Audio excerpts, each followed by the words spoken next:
Hi செல்லக்குட்டீஸ், welcome to our channel. எல்லாரும் எப்படி இருக்கீங்க? நல்லா இருப்பீங்கன்னு நினைக்கிறேன். இன்னைக்கு நாங்கள் சண்டே விளாக் என்னெல்லாம் சமையல் பண்ண போகிறோம், சண்டே வந்து என்ன சமைச்சு சாப்பிட போகிறோம், பாப்பாங்களோட வந்து எப்படி டைம் ஸ்பெண்ட் பண்ண போகிறோம் அப்படிங்கிறத இந்த வீடியோவில் பார்க்க போகிறோம். வீடியோ போகிறதுக்கு முன்னாடி நம்மளோட சேனலை ஃபஸ்ட் டைம் பார்க்குறீங்க அப்படின்னா வீடியோ பாருங்கள், சப்போர்ட் பண்ணுங்கள், சப்ஸ்கிரைப் பண்ணுங்கள். பிடிச்சிருந்தா உங்கள் ஃப்ரெண்ட்ஸ் எல்லாருக்கும் ஷேர் பண்ணுங்கள். இப்போ வாங்க வீடியோக்குள்ளே போகலாம்.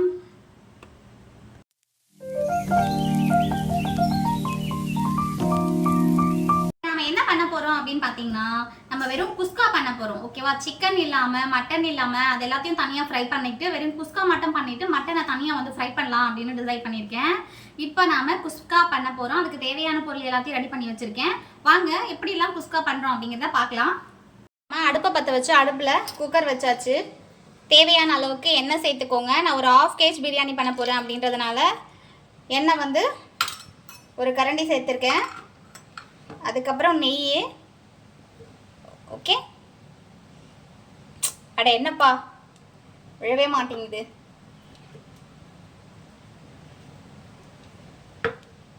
ஒரு ஸ்பூன் நிறைய நெய் சேர்த்துக்கோங்க. இது வந்து நல்லா சூடாகட்டும். இப்போ ஆயில் சூடாயிடுச்சு. அடுத்தது பட்டை, ஏலக்காய், லவங்கம், கிராம்பு அப்படின்னு எல்லாம் எடுத்து வச்சுருக்கேன். எல்லாமே 2 எடுத்து வச்சுருக்கேன். இதை அப்படியே அதில் ஆட் பண்ணிக்கலாம். இதை சும்மா அப்படியே வந்து லைட்டாக சூடேறட்டும். இப்போ வந்து வதங்கிடுச்சு. உடனே பெருசாக கட் பண்ணி வச்சுருக்கிற ஆனியன், ஒரு பெரிய ஆனியன் வந்து சேர்த்துக்கிறேன். ரொம்ப பெரிய சைஸ் ஆனியனுங்க, அதனால நான் ஒன்று சேர்த்துருக்கேன். நீங்கள் வேணும்னா 2 ஆனியன் வந்து சேர்த்துக்கோங்க. சரிங்களா? இது வந்து நல்லா பொன்னிறமாக வளரட்டும். ஆனியன் வதங்கணும் அப்படின்னா இதோட கொஞ்சம் நாம உப்பு சேர்த்துக்கலாம். உப்பு கொடுங்க. இப்போ ஆனியன் வதங்கிறதுக்கு கொஞ்சமாக உப்பு சேர்த்துக்கிறேன், கல்லுப்பு. நல்லா வந்து கோல்டு கலரில் ஆனியன் வந்து ஃப்ரை ஆகட்டும்.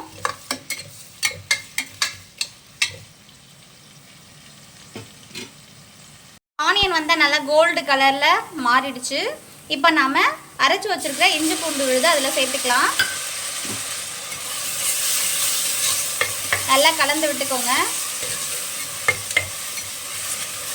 இது வந்து அப்படியே ஒரு 2 நிமிஷம் அந்த பச்சை வாசனை, இஞ்சி பூண்டோட பச்சை வாசனை எல்லாமே வந்து போகிற அளவுக்கு நல்லா வேகணும். ஒரு 2 நிமிஷம் நல்லா வந்து வதங்கிடுச்சு. அந்த பச்சை வாசனை போயிடுச்சு. உடனே நான் வந்து 3 மீடியம் சைஸு பச்சை மிளகாய் சேர்த்துக்கிறேன். காரம் வேணும் அப்படி நல்லா காரம் சாப்பிடுவீங்க, ரொம்ப பைசியாக சாப்பிடுவீங்க அப்படின்னா ஒரு 4-5 கூட சேர்த்துக்கலாம். நீங்கள் காரம் வந்து ஜாஸ்தி வேணும் அப்படின்னா. நான் பாப்பாங்களாம் சாப்பிட போகிறோம் அப்படின்றதுனால மீடியம் காரம் இருந்தால் போதும்னு 3 பச்சை மிளகா சேர்த்துருக்கேன். அதுக்கு அடுத்தது ஒரு தக்காளி, நல்லா பெரிய சைஸ் தக்காளி வந்து ஒரு தக்காளி சேர்த்துருக்கேன். இதெல்லாம் வந்து நல்லா வதங்கட்டும். இப்போ வந்து ஒரு 1/2 டீஸ்பூன் வந்து சின்ன டீஸ்பூனில் கொஞ்சமாக வந்து மஞ்சத்தூள் சேர்த்துக்கிருக்கேன். மஞ்சத்தூள் வந்து கொஞ்சமாக சேர்த்துக்கோங்க. ஓகேங்களா? இதெல்லாம் வந்து நல்ல கிரேவியாக வர அளவுக்கு வதக்கிக்கோங்க.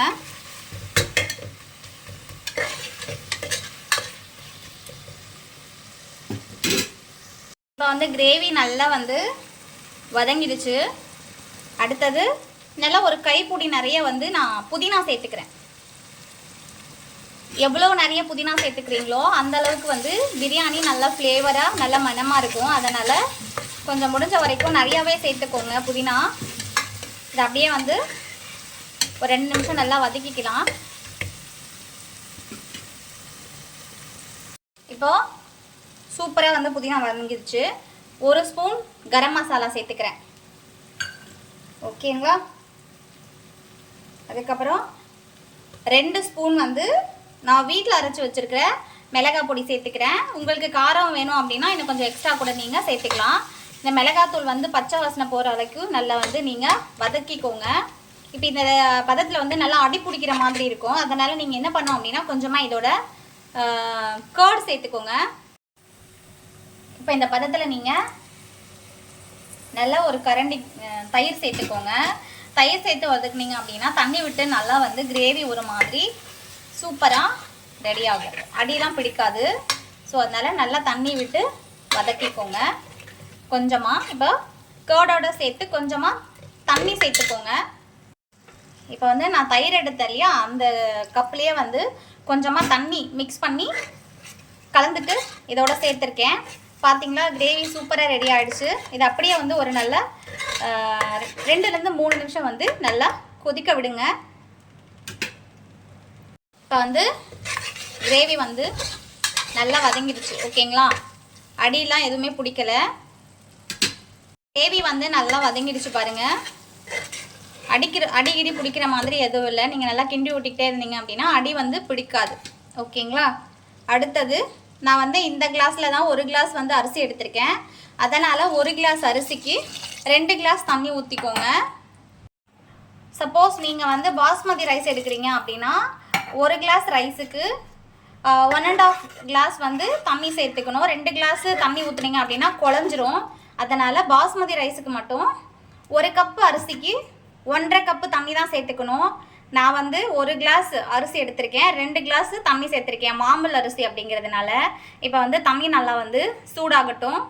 இப்போ நாம் ஒரு பக்கம் வந்து வெறும் மாம்பழ பிளைன் குஸ்காவுக்கு வந்து ஒரு பக்கம் வந்து தம்ம போட்டிருக்கோம். இன்னொரு பக்கம் வந்து ஒயிட் ரைஸுக்காக ஒலை வச்சுருக்கேன். ஒலை கொதித்த உடனே அரிசி போட்டு ஒயிட் ரைஸ் வடிச்சுக்கணும். அதுக்கப்புறம் இன்னொரு அடுப்பில் வந்து நாம் ரசம் வச்சுக்க போகிறோம். ஓகேங்களா. இப்போ வந்து ரசம் வைக்கலாம் வாங்க. நான் தண்ணி நல்லா வந்து கொதிச்சிருச்சு. ஓகேங்களா. இப்போ தண்ணி நல்லா வந்து கொதிச்சிருச்சு. நான் வந்து ஒரு பெரிய கிளாஸ் நிறைய அரிசி எடுத்து கழுவி வச்சுருக்கேன். ஸோ இப்போ வந்து இதை அதோட சேர்த்துக்கலாம். ஓகே, அரிசியை வந்து அதோட சேர்த்துட்டு இப்போ வந்து நல்லா ஒரு கிளறிட்டு அந்த கரண்டியை கொடுங்க. தேங்க்யூடா. வெல்கம். நல்லா வந்து ஒரு கரண்டி 2 கிளறிட்டு உப்பு காரம் எல்லாம் சரியாக இருக்கா அப்படின்னு செக் பண்ணி பார்த்துக்கோங்க. இப்போ வந்து எனக்கு உப்பு பத்தலை. ஸோ நான் வந்து இந்த சமயத்தில் வந்து உப்பு சேர்த்துக்கிறேன். அதே மாதிரி காரம் அந்த மாதிரி ஏதாச்சும் உங்களுக்கு பத்தலை அப்படின்னா நீங்கள் வந்து இந்த நேரத்தில் சேர்த்துக்கலாம்.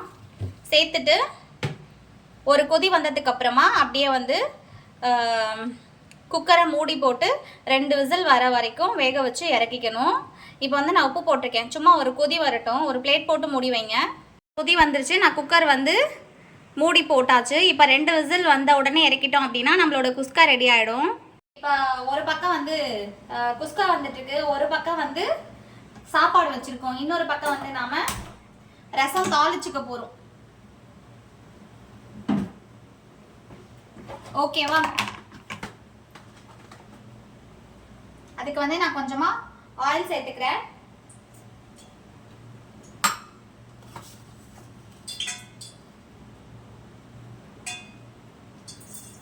ஆயில் சூடான உடனே கடுகு, அப்புறம் தேவையான மசாலாலாம் எடுத்து வச்சிருக்கீங்க. காஞ்ச மிளகா, கருவேப்பிலை, பூண்டு இதெல்லாம் வந்து இதில் வச்சிருக்கேன். இப்போ நம்ம அதை சேர்த்துக்க போகிறோம்.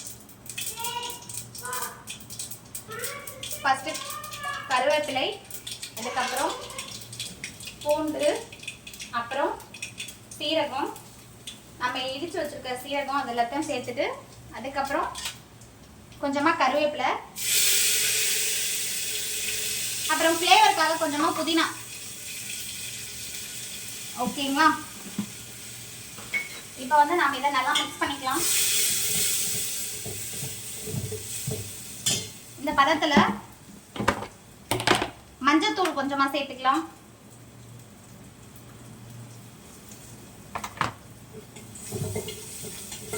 அப்படியே வந்து நல்லா கிளந்து விடுங்க.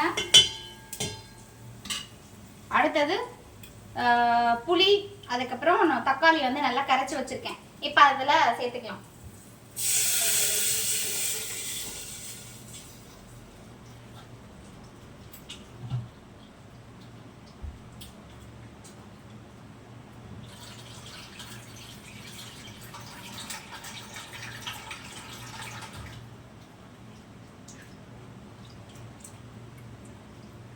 ஆல்மோஸ்ட் வேலை வந்து முடிகிற சிச்சுவேஷனுக்கு வந்துருச்சு. நமக்கு வந்து ரசம் கொதிச்சிருச்சு அப்படின்னா முட்டை மட்டும் வேக வச்சு எடுத்துக்க போறோம் நம்ம இப்ப. அதுக்கப்புறம் மட்டன் கிரேவி வந்து ரெடி பண்ணியாச்சு. ஓகே, சேர்த்தாச்சு. அடுத்தது முட்டை.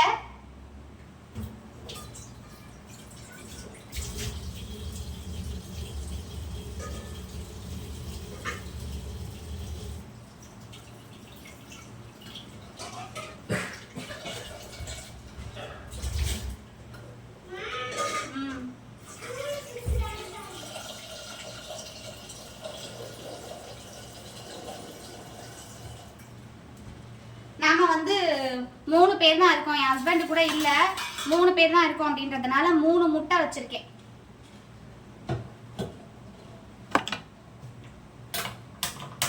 இப்போ வந்து முட்டை வேக வச்சுக்கலாம். அப்புறம் ரசத்து மேலே ஒரு பிளேட் போட்டு மூடி வச்சிடலாம்.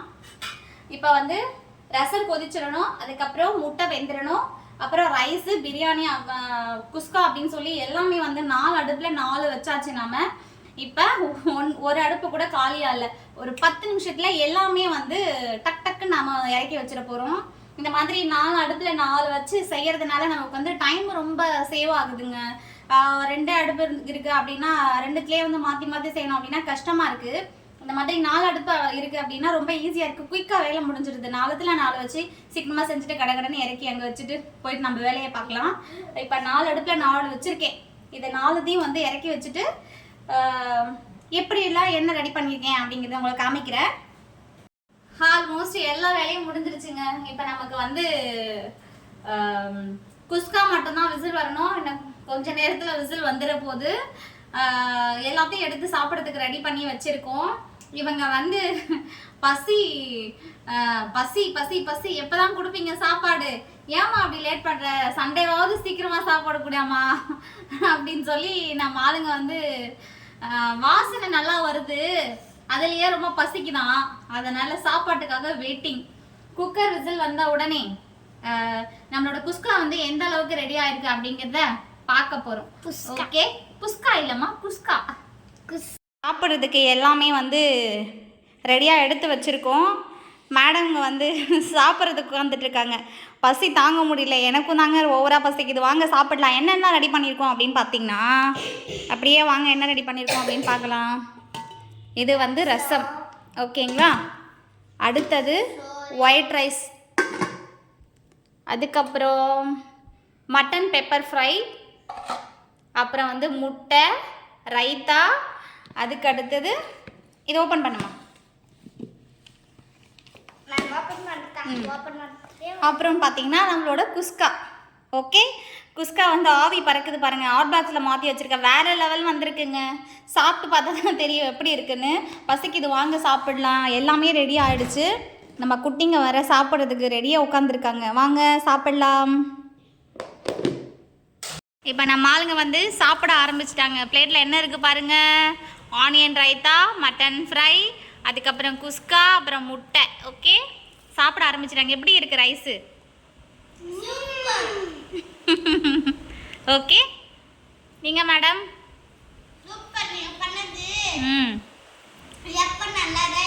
எப்போ நல்லா தான் இருக்குமா? ஓகே, எனக்கும் பசிக்குதுப்பா, நானும் சாப்பிட போகிறேன். எனக்குமே கூட ரொம்ப பசிக்குது. டைம் வந்து 2 மணி ஆயிடுச்சுங்க. எல்லாத்தையும் செஞ்சு முடிக்கிறதுக்குள்ளே ரொம்ப பசிக்குது. இப்போ சாப்பிட போகிறோம். என்ன சொல்கிறது, ஆக்க பொறுத்தவனுக்கு ஆற பொறுக்கல அப்படிங்கிற மாதிரி சமைச்சு வச்சாச்சு. அது எப்படா சாப்பிட போகிறோம் அப்படின்னு சாப்பாடு வந்து என்னை வாவா அப்படின்னு கூப்பிட்டுட்டு இருக்கு. நல்லா ஒரு வெட்ட போகிறேன். சாப்பிட்டு அப்படியே நல்லா நிம்மதியாக ஒரு குட்டி தூக்கம் போட்டோம் அப்படின்னா சண்டே வந்து சூப்பராக முடிஞ்சிடும். நீங்கள் கூட உங்கள் ஃபேமிலியோட ஹாப்பியாக சண்டேவை என்ஜாய் பண்ணுங்கள். ஓகேவா? வீடியோ உங்களுக்கு பிடிச்சிருக்கும் அப்படின்னு நினைக்கிறேன். வீடியோ பாருங்கள், சப்போர்ட் பண்ணுங்கள், சப்ஸ்கிரைப் பண்ணுங்கள், மறக்காமல் உங்கள் ஃப்ரெண்ட்ஸ் எல்லாருக்கும் ஷேர் பண்ணுங்கள். அடுத்த ஒரு யூஸ்ஃபுல்லான வீடியோட நான் உங்களை மீட் பண்ண வரேன். இப்போ நான் கிளம்புறேன். ஓகே, தேங்க்யூ ஸோ மச், பாய்.